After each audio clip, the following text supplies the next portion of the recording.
श्रद्धेय पूज्य स्वामी जी महाराज, हमारे पावन यज्ञ के पूज्य ब्रह्मा जी, उपस्थित सन्यासी वर्ग, वानप्रस्थी वर्ग, डॉक्टर श्री वीरपाल जी, इस तपोवन के माननीय अध्यक्ष महोदय, मंत्री जी, सभी पदाधिकारीगण और इस कार्यक्रम के हमारे बहुत ही सुयोग्य संचालक श्री शैलेश जी, पूजनीय मातृशक्ति और विभिन्न क्षेत्रों से पधारे हुए सभी पदाधिकारीगण और भाई श्री केपी सिंह जी, जिनके वजह से मुझे ये तपोवन देखने का सौभाग्य प्राप्त हुआ। बंधुओं, समय निर्धारित है क्योंकि 12:30 बजे कार्यक्रम समाप्त होना है। मैं आपसे 2 निवेदन करना चाहता हूँ। पहला निवेदन तो ये है कि आप अपने पुरुषार्थ की कमाई से गुरुकुलों की अवश्य सहायता करते हैं। पहला निवेदन। कारण क्या है? अगर गुरुकुलों की आप सहायता नहीं करोगे तो आपको वेद के विद्वान प्राप्त नहीं होंगे, क्योंकि संसार में कोई यूनिवर्सिटी, कोई कॉलेज वेद पढ़ाने का काम नहीं करता है।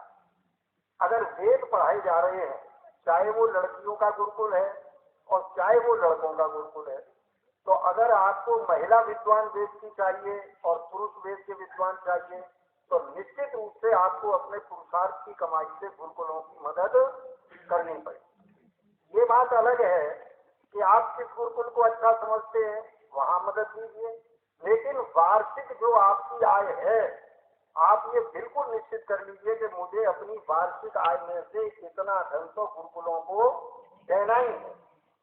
क्योंकि इसके मैं 2 कारण आपको बता रहा हूँ। एक तो गुरुकुल कालवा, जहाँ से कि स्वामी रामदेव निकले। आप जरा विचार करो कि गुरुकुल कालवा को किसी व्यक्ति ने भूमि दी होगी, किसी व्यक्ति ने भवन बनाया होगा, किसी व्यक्ति ने अन्न की सहायता दी होगी, तो वहां की मिट्टी में खेलता हुआ व्यक्ति, एक लड़का स्वामी रामदेव के नाम से बोलो विश्वविख्यात हुआ कि नहीं हुआ? अगर कालवा गुरुकुल नहीं होता तो आपको रामदेव जैसा व्यक्ति मिलता नहीं। स्वामी रामदेव ने स्वयं ये स्वीकार किया दिल्ली की सभा में कि अगर मैं गुरुकुल कालवा में न पढ़ रहा होता तो मैं आज भैंसे चला रहा होता। ये उनके शब्द हैं कि मैं भैंसे चला रहा होता। तो अब आप अंदाज करिए कि गुरुकुलों का कितना महत्व।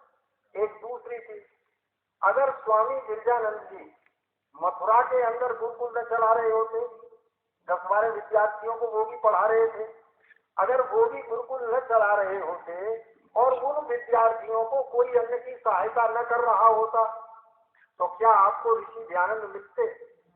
जिस समय के विरजानंद जी के पास पहुंचे हैं और कहा कि मैं आपसे विद्या प्राप्त करना चाहता हूं, तो विरजानंद जी ने उनसे स्पष्ट ये कहा कि दयानंद, विद्या तो तुम जितनी चाहो मैं तुम्हें दे दूंगा, लेकिन मेरे पास भोजन की व्यवस्था, आप पहले भोजन की व्यवस्था मथुरा नगरी में अपनी कर लो, उसके बाद मैं तुम्हें विद्या देने का काम कर सकता हूँ।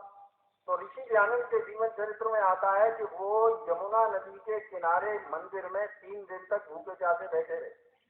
विरजानंद जी के जो शिष्य थे, जिन्होंने सुना था इस बात को कि एक महात्मा विद्या प्राप्त करने आया है, भोजन की व्यवस्था नहीं है, तो उन्होंने अमरलाल जोशी से कहा।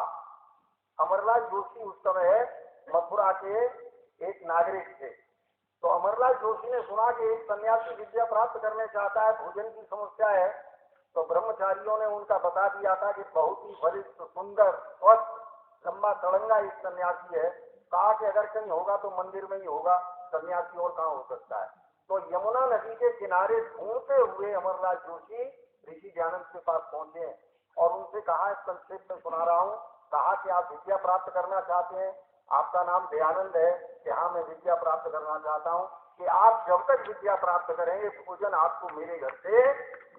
अच्छा बोलो, ऋषि दयानंद की जीवनी के साथ अमरलाल जोशी का नाम जुड़ गया कि नहीं जुड़ गया? ये मैंने 2 उदाहरण आपको क्यों दिए? अगर आपने गुरुकुलों की सहायता नहीं की तो आप ये निश्चित मानना कि आपको वेद के विद्वान प्राप्त नहीं होंगे, क्योंकि भारत की सरकार या बाहर की विश्व की सरकार कोई भी वेद के विद्वान तैयार करने को तैयार नहीं है। एक बात। एक दूसरा निवेदन आपसे और करता हूं कि ये जो तपोवन है, जहां आप तप करने के लिए आते हैं, अच्छा तप का अर्थ आप क्या समझते हैं? सबसे बड़ी बात है कि क्या तप का अर्थ हमको पता है कि तप क्या है? हमारे यहाँ बहुत सरल तरीके से बता रहा हूं, तप का अर्थ है कि शुभ कामों के करने में जो कष्ट आते हैं, उन कष्टों को जो सह लेता है वो कौन है? या वो तपस्वी। शुभ कामों के करने में जो कष्ट आता है, जैसे गुरुकुल में ब्रह्मचारी विद्या प्राप्त करने के लिए सारा संसार सो रहा होता है, लेकिन वो 4 बजे ही उठा दिया जाता है, बिस्तर अलग कर दिया जाता है, तखत पर सुलाया जाता है, भोजन भी सादा दिया जाता है। कहा कि तुम्हें विद्या प्राप्त करनी है, तुम्हें ब्रह्मचर्य पूर्वक जीवन व्यतीत करना है, तुम्हारा भोजन भी ऐसा होगा जो तुम्हारे भोजन की और बुद्धि की, तुम्हारी ब्रह्मचर्य की रक्षा करे। तुम्हें तखत पर लेटना है, तुम्हें अपने कमरे की सफाई स्वयं करनी है, तुम्हें अपने वस्त्रों को स्वयं धोना है। अच्छा ये बताइए, अगर ये तप नहीं किया जाएगा तो क्या कोई ब्रह्मचारी वेद का विद्वान या किसी भी विद्या का धनी हो सकता है? नहीं हो सकता। तो शुभ कर्मों के करने में आपकी माताओं बहनों समझ लो, अगर आप तप कर सकती हैं तो धर्मात्मापन के काम कर सकती हैं, अगर तप नहीं कर सकती तो धर्म के काम नहीं कर सकती। तो ये जो तपोवन है, इस तपोवन को भी आप हमेशा खींचते रहें, तभी तो ये संस्था चलेगी। तपोवन की सदस्यता है 100 रुपए मासिक सदस्यता है, 500 रुपए मासिक सदस्यता है, 1000 रुपए मासिक सदस्यता है, उनका अपना एक नियम है। आप उस नियम को समझ सकते हो और तपोवन को सहायता देकर के इसको इतना अच्छा केंद्र बना सकते हैं कि भारतवर्ष में ही नहीं, हम तो कहते हैं पूरे विश्व का ये एक अनुपम केंद्र वैदिक धर्म का बने, जहां से जो वेद का प्रचार, भारतीय संस्कृति का प्रचार। और एक चीज मैं चाहता हूं, जो मेरा सपना रहता है कि मैं जब इनको देखता हूं गुरुद्वारों को, तो गुरुद्वारों में चाहे भले ही वो अन्याय हो, चाहे वो अपनी तरफ से अज्ञानी हो, लेकिन एक विशेषता है उनके यहाँ, और वो क्या है कि अनवरत भोजन व्यवस्था करते। आप जाइए, वो आपसे ये नहीं पूछेंगे कि आप सरदार हैं कि नहीं, वो आपसे ये नहीं पूछेंगे कि आपकी जाति क्या है, वो आपसे ये नहीं पूछेंगे कि आप क्या है, आओ जी, पाओ जी, प्रसाद पाओ जी, गुरु का प्रसाद पाओ। जिस दिन हमारा हृदय इतना विशाल हो जाएगा कि हमारा जो मंदिर है वो उन लोगों के लिए खुला होगा जो अन्न को चाहते, और निःशुल्क सेवा हो, और कैसा कि अनवरत। ये कब हो सकता है? ये तभी तो हो सकता है जब इनके पास धन होगा, जब आप लोग सहायता करेंगे, अन्न का भंडार भरा रहेगा, तभी तो ये काम हो जाएगा। कि जो भी तपस्वी लोग तपोवन के अंदर आते हैं, 1 महीना रहना चाहते हैं, 15 दिन रहना चाहते हैं, 10 दिन रहना चाहते हैं, उन्हें सारी सुविधाएं इस तरह की मिलती रहे जो जीवन की आवश्यक सुविधाएं होती हैं, विलासता की सुविधाएं नहीं। विलासता का सबका तो संबंध ही नहीं है, विलासी आदमी तो सब कर ही नहीं सकता है। तपस्वी तो वही आदमी होगा जो न्यून से न्यून आवश्यकताओं को लेकर के चलता है। अगर उसकी आवश्यकताएं न्यून से न्यून नहीं है तो वो जीवन में कभी तपस्वी नहीं बन सकता, क्योंकि आवश्यकताओं की पूर्ति करने में लगा रहेगा तो तपस्वी कहां से हो जाएगा। इसलिए न्यून से न्यून आवश्यकताएं क्या है? न्यून से न्यून आवश्यकता भोजन की है, न्यून से न्यून आवश्यकता आवास की है, न्यून से न्यून आवश्यकता शरीर पर वस्त्रों की है। ये न्यून से न्यून आवश्यकताएं हैं, और यदि वो अस्वस्थ हो जाए कोई तपस्वी तो उसे औषधियों की आवश्यकता है। ये न्यून से न्यून 4 आवश्यकताएं हैं जो मनुष्य के शरीर से जुड़ी हुई हैं। अगर तपोवन में इतनी सुंदर व्यवस्था हो जाए कि ये 4 आवश्यकताएं उसकी निःशुल्क चलती रहे, औषधि निःशुल्क चलती रहे, अगर वो अस्वस्थ हो जाए, भोजन उसे निःशुल्क मिलता रहे जो शरीर के लिए न्यूनतम आवश्यक है, और उसको अगर किसी तरह का आवास जो है वो निःशुल्क उसे मिल जाए, तो आप ये बताइए कि तपस्वी लोग गति को प्राप्त होंगे कि नहीं प्राप्त होंगे? आगे बढ़ेंगे, निश्चित आगे बढ़ेंगे। स्वाध्याय करना भी तप है।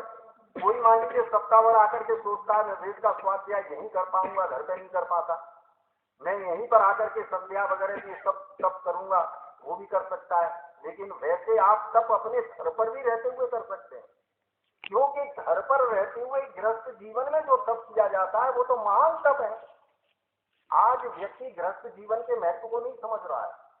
गृहस्थ जीवन स्वयं में तप है, स्वयं में इतना जबरदस्त तप है कि गृहस्थ के अतिरिक्त और कोई आश्रम ऐसा सबका है ही नहीं। और जहां तक देखो सन्यासियों का प्रश्न है, सन्यासी को ऋषि दयानंद ने बड़ा स्पष्ट लिखा है कि सन्यासी यदि सत्य का प्रचार नहीं करता और सन्यासी होकर के असत्य का साथ देता है, सन्यासी होकर के असत्य का आचरण करता है, तो वो सन्यासी नहीं है, वो तो गृहस्थी से भी गया बीता है। इसलिए गृहस्थी से सन्यासी जो है वो सत्य का प्रचार करेगा, क्योंकि उसका जो रंग है वस्त्रों का वो क्या है कि अग्निवत हो गया है। अग्निवत होने का क्या मतलब है कि अब उसकी जिह्वा पर सत्य ही विराजमान है, अब उसके कर्म में सत्य ही विराजमान है, व्यवहार में सत्य ही विराजमान है। अब वो ईश्वर के ज्ञान वेद का ही प्रचार करेगा, इसके अतिरिक्त और कोई कार्य नहीं करेगा। लेकिन अगर सन्यासी समाज का भोजन लेता है, क्योंकि भोजन तो समाज में से ही लेगा, गृहस्थी से ही तो कहेगा भिक्षाम देही, तो अगर समाज से अन्न लेता है और सन्यासी समाज का काम नहीं करता, मान लीजिए अन्न तो समाज से लेता है, जीवन समाज से ले रहा है, लेकिन समाज को जीवन दे नहीं रहा, तो कहा कि वो अपने कर्तव्य का पालन नहीं करता। तो ऐसे सन्यासी जो समाज से अन्न ग्रहण करते हैं और समाज को जीवन देने को तैयार हैं, अगर वो भी तपोवन में प्रश्रय प्राप्त करने को आते हैं तो उनको भी स्थान मिले, उनको भी। क्योंकि देखो सन्यासी का घर तो कोई है नहीं। अब सन्यासी मान लीजिए अस्वस्थ हो गया है और वास्तव में सन्यासी है, उसकी वृत्ति सन्यासी की है, लेकिन आज आर्य समाजों में कहीं कोई सन्यासी को रखने को, अगर सन्यासी बीमार हो जाता है तो उसे कोई दवाई देने को भी तैयार नहीं है, औषधियां देने को तैयार नहीं है। इसलिए आज व्यक्ति संन्यास आश्रम में जाने से डरने लगे। कहा भाई हम जब बीमार पड़ जाएंगे तो लौट के तो हमें घर ही पर आना है, तो अच्छा है फिर हम अपने ही घर पर रहें अपने बच्चों के बीच में, जिससे ये तो नहीं कहेंगे कि काम तो समाज का करते रहे, अब लौट के तो यहीं आए घर पर। इसलिए याद रखना, सन्यासियों की जो वर्तमान स्थिति है, उन सन्यासियों की चर्चा कर रहा हूं जो वास्तव में सन्यासी हैं, जो तपस्वी हैं, उनका ध्यान रखना आर्य समाज का कर्तव्य। जो भी आर्य समाज है, चाहे वो तपोवन है चाहे आर्य समाज है, निश्चित रूप से आप उनका, वही तो आपके प्राण है, सन्यासी ही आपका प्राण है आर्य समाज का, वानप्रस्थी ही प्राण है। अगर आपने सन्यास और वानप्रस्थ आश्रम के लोगों को प्रश्रय ढंग से नहीं दिया, मान सम्मान नहीं दिया, तो आप ये निश्चित मानिए कि फिर आपको ज्ञान कौन देगा। आपका ज्ञान का वाहक कौन है? गृहस्थी के ज्ञान का वाहक, ज्ञान का वाहक यही तो है, सन्यासी और वानप्रस्थी, यही ज्ञान के वाहक है। अगर इनका आपने उपेक्षा कर दी तो समाज में न कोई वानप्रस्थी बनने को तैयार होगा, न सन्यासी बनने को तैयार होगा। इसलिए इन बातों का ध्यान रखते हुए हमें तपोवन का पूरा ध्यान रखना है।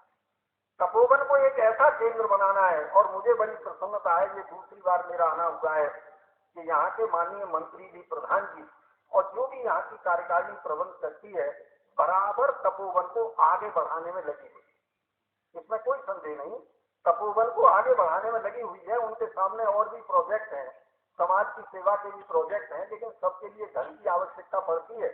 लेकिन मैं ये समझता हूँ कि अगर हमारी जनता ये विश्वास कर लेती है कि ये हमारा सेवा का जबरदस्त केंद्र है, तो रुपए की कमी फिर नहीं हो, आप पर रुपए की वर्षा हो। लेकिन जनता में ये विश्वास हो जाए कि ये सेवा का केंद्र है, जब जनता ये मान लेती है कि ये जैसे गुरुद्वारों में उन्हें पता है कि यहाँ तो लंगर चलता ही है, तो वहाँ बोरे के बोरे ट्रक आते हैं, बोरे के बोरे, कोई गेहूं उतार रहा है, कोई चावल उतार रहा है, उन्हें ये पता है कि यहाँ तो अन्न दिया जा रहा है, तो वहाँ अन्न के भंडार लगे हुए हैं। ऐसे ही जब ये पता होगा कि तपोवन में ये काम होता है, वहाँ कोई धोखाधड़ी नहीं है कि रुपया लिया जा रहा है और सेवा नहीं की जा रही है, तो क्या परिणाम आएगा? फिर आपको जनता विश्वास नहीं करेगी। जनता विश्वास करती है कर्म से। इसलिए याद रखना कि ज्ञान का फल नहीं मिलता है, फल काय का मिलता है? कर्म का। कर्म का फल है जिंदगी में, ज्ञान का फल नहीं है। मुझे चारों वेद याद है मान लो, तो चारों वेद ऐसे समझ लो जैसे दिमाग में लगे हुए हैं, लेकिन कर्म में वेद की कोई बात नहीं है। तो ज्ञान दिमाग में बोझ ही तो बना हुआ है, जैसे गधे पे बोझ लगा है, गधे को पता नहीं है कि वेद लगे हैं, कि ईंट लगी है, कि गारा लगा है, कि मिट्टी लगी है, गधे को क्या पता है? गधे पे चारों वेद लाद दो और आप गधे पे चाहे सीमेंट की बोरी लाद दो और चाहे गधे पे आप कुछ और लाद दो, मुझे नहीं पता है। ऐसे ही अगर कोई व्यक्ति वेद का ज्ञान तो मस्तिष्क में रख रहा है, लेकिन कर्म में उस वेद का ज्ञान उसके कर्म में बिल्कुल नहीं है, व्यवहार में बिल्कुल नहीं है, वाणी में बिल्कुल नहीं है। तो अब आप ये बताओ, ऐसा व्यक्ति समाज में कोई काम कर पाएगा? नहीं कर सकता। आप वेद को अपने व्यवहार में उतारिए, प्रेम में उतारिए, आप उस वेद को अपनी वाणी में उतारिए, आप उस वेद को अपने शिष्टाचार में उतारिए, तब तो व्यक्ति ये मानेगा कि ये व्यक्ति वेद का विद्वान है। ये वेद की बात क्यों कहता है भाई? ये कर्म से कह रहा है, वाणी से कह रहा है, शिष्टाचार से कह रहा है, तब आदमी आपसे जुड़ेगा। आदमी को जोड़ने की जो कला है वो आपका व्यवहार, शिष्टाचार, वाणी, यही तो कला है। और क्या कला है जोड़ने की? और कोई कला नहीं। आदमी प्रेम से आपके साथ जुड़ेगा, और जब प्रेम से आपके साथ जुड़ेगा तो आपके लिए सब कुछ करने को तैयार भी होगा। इसलिए वेद ने एक बहुत सुंदर बात कही, और वो क्या कहता है, जब हम जल सिंचन करते हैं ना, तो जल सिंचन करते समय अंत में जो मंत्र बोलते हैं वो कहते हैं, वाचस्पतिर्वाचम न स्वदतु। हे परमपिता परमात्मा, वाचस्पति वाणी के पति परमात्मा, क्या करो? वाचम न स्वदतु, न माने मेरी वाणी में मधुरता भर दो। हे परमपिता परमात्मा, मेरी वाणी इतनी मधुर हो कि मुझसे आकर्षित होकर के व्यक्ति मुझसे चिपट जाए, मुझसे मिल जाए। ऐसा न हो कि व्यक्ति छिटक के दूर और हो जाए। मेरी वाणी ऐसी हो कि वो आदमी मुझसे 4 कदम अलग, अरे भैया इससे अलग रहना, ये तो आदमी बेकार का है, उस पटांग बातें करता है, तो अच्छा उससे अलग हो जाएगा कि नहीं हो जाएगा? लेकिन अगर आपकी वाणी में मधुरता है, शिष्टाचार है, व्यवहार है, तो वो आदमी आपको छोड़ेगा नहीं। भाई आदमी का होता है। वेद एक दूसरी बात और कहता है, देखो इसी मंत्र में वेद क्या कहता है, प्रसुव यज्ञ पते देव सविता प्रसुव। फिर आज कहता है प्रसुव यज्ञ पते, अर्थात जो यज्ञ का पति है। यज्ञ का पति कौन है? जो शुभ कर्मों को करने वाला है, वही तो यज्ञपति है। यज्ञ माने शुभ कर्म। तो जो यज्ञों का पति है, जो शुभ कर्म करने वाला है, प्रसुभ, आप उसकी प्रशंसा करें। आप ऐसा मत करो कि शुभ कर्म करने वाले की टांग और नीचे खींचते रहो। तो बेचारा जो कुछ कर रहा है आप उसे डिमोरलाइज और कर देते हैं, आप उसको हिंसा की ग्रंथि में और ला देते हैं। क्या बेकार का काम करता है, बड़ा भारी बनाए काम करने वाला। आप ऐसे शब्द तो उसके लिए इस्तेमाल मत करो। तो वेद कहता है प्रसुभ यज्ञ पतन। अरे जो शुभ काम करने वाले लोग हैं, जो यज्ञ करने वाले लोग हैं, जो यज्ञ के पति हैं, हे परमात्मा आप ऐसी कृपा करो कि आप उनको बढ़ाइए। ईश्वर से देव शब्द जो है विद्वानों के लिए भी आता है, और देव शब्द परमपिता परमात्मा के लिए भी आता है। तो इसलिए परमपिता परमात्मा से भी प्रार्थना है कि यज्ञपति लोगों को आप बढ़ाइए, और देव अर्थात विद्वानों से भी प्रार्थना है कि आप आपस में प्रीति पूर्वक यज्ञ की रक्षा करें। जो विद्वान मिलकर के प्रीति पूर्वक यज्ञ की रक्षा करते हैं, अर्थात शुभ कर्मों की रक्षा करते हैं, वही विद्वान शुभ कर्मों को आगे बढ़ाने में सफल होते हैं।